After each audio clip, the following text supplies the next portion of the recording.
We are live here at 5th Avenue Park here in Conway, where just last night there was a deadly shooting that took place. At just this pavilion here, there were multiple masked individuals waving weapons around amongst the hundreds of people that were just here last night partying and hanging out.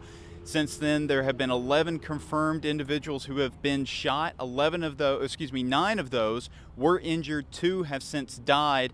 And there is no present update from the Conway Police Department at this time, but we will keep you updated. So far, since then, families have returned to the park and have enjoyed the park's amenities despite the fact that there was a deadly shooting just last night.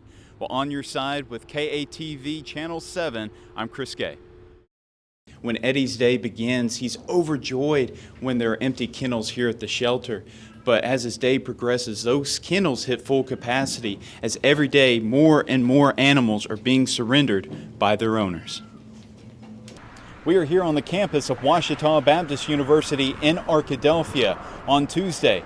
73 of the 111 faculty and staff members of this university met to discuss the fate of Dr. Ben Sells, the president of Ouachita Baptist. 52 of the 73 faculty and staff members did vote no confidence in the president. Now today, the university's Board of Trustees reaffirmed its unanimous support for the university president. Now since then, Dr. Ben Sells did give us a personal statement, which will of course be made public. More details will be coming out in the following days as this is still a developing story. Well, on your side, I'm Chris Gay.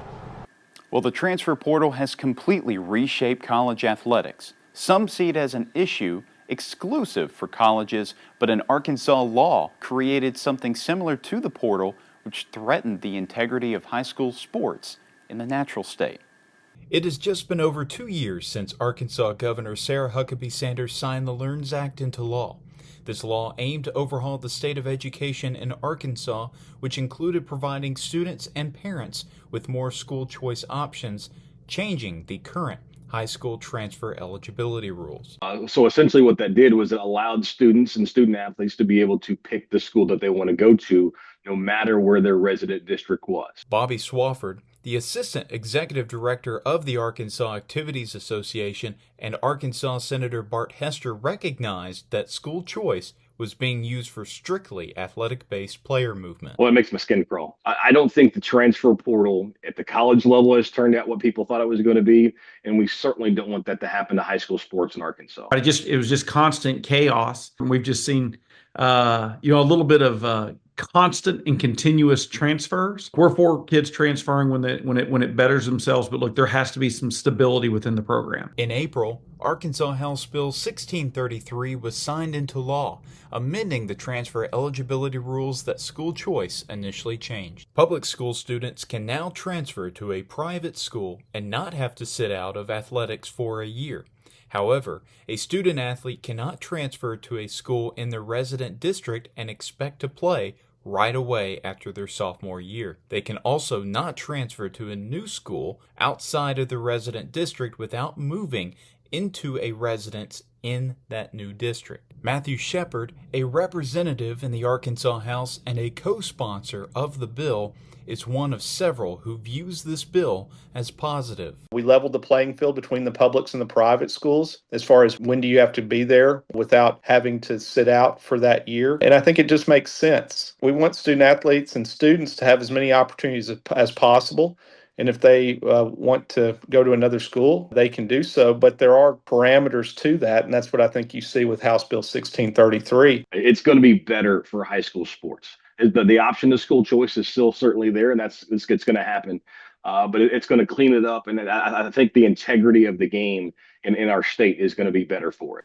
Well, this bill was overwhelmingly supported by Arkansas schools, with Swafford telling me that in a survey taken by the AAA a couple of years ago, 84% of schools in the state voted to support a bill like House Bill 1633. Reporting live in studio, I'm Chris Gay.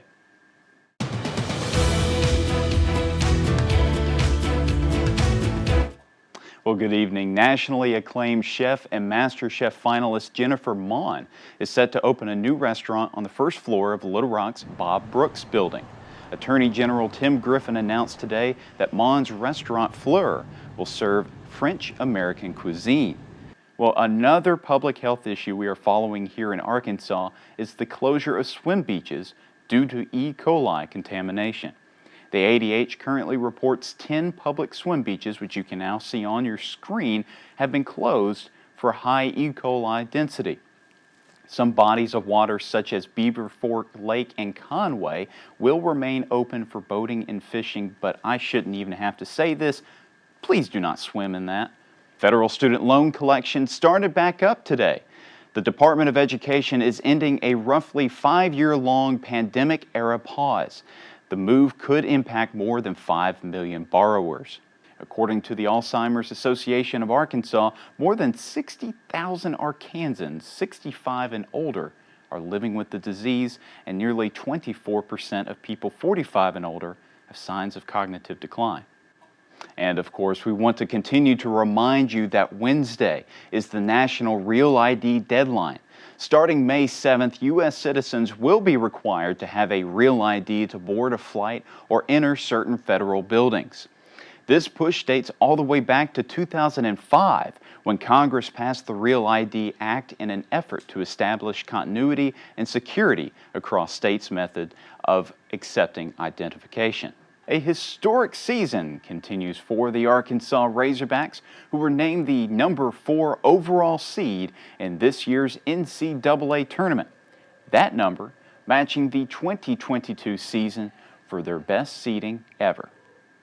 Well, the Razorbacks will now host 3 other teams at Bogle Park next weekend, and if they do win that regional, they will also host next weekend against the winner out of the Tucson region.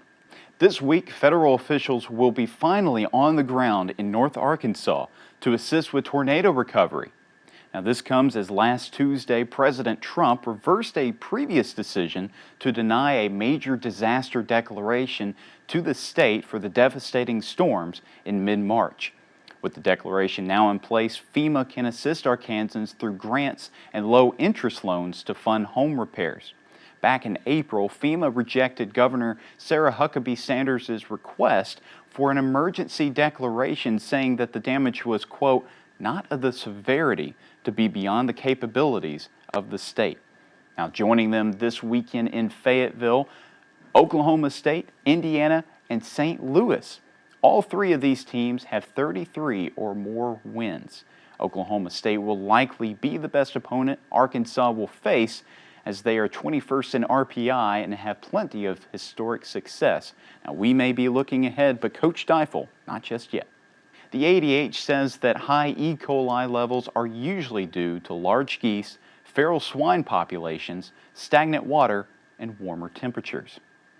As we approach the Memorial Day holiday and the summer months, we will continue to monitor this situation, so be sure to stay with us on the air or on the web for the latest information. Well, it all starts Friday. Arkansas in the late game, a 5:30 first pitch at Bogle Park. Kathleen, congratulations on your Pulitzer Prize on your book, Native Nations. That is huge. What do you feel after getting the Pulitzer Prize? So tell us a little bit about the process of getting federal assistance for the state. You are obviously very knowledgeable about this topic, and I would hope you would be if you won the Pulitzer Prize. But what inspired you to write this? Are there any other pieces that you're working on that you think could also win another Pulitzer? Well, we'll see. As I said, you can't hope to win a Pulitzer, so I guess you also can't have ambitions to win a Pulitzer either.